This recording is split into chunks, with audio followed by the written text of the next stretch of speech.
350 করে মাছটার দাম হয়েছে বেশি। রুই মাছের থেকে মনে করেন কম দামে দিলাম। হ্যাঁ, দেখছেন মাছের ইয়ে আছে, নিচের মাছ বড়। নিচের মাছ আরো বড় বড় গো। নিচের মাছ বড়।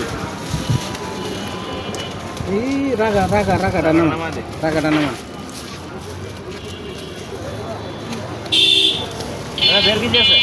না 1 কেজি দেন, 1 কেজি। বরাবর 1 কেজি। হ্যাঁ। 400 টাকা মিলাই দিই। এন মিলাইয়া ওদের বলে বাকি। এই বড়টি নামা একটা আছে। এটা নামা, এই শিংটা দেন, শিংটা দেন। পুরো কটা।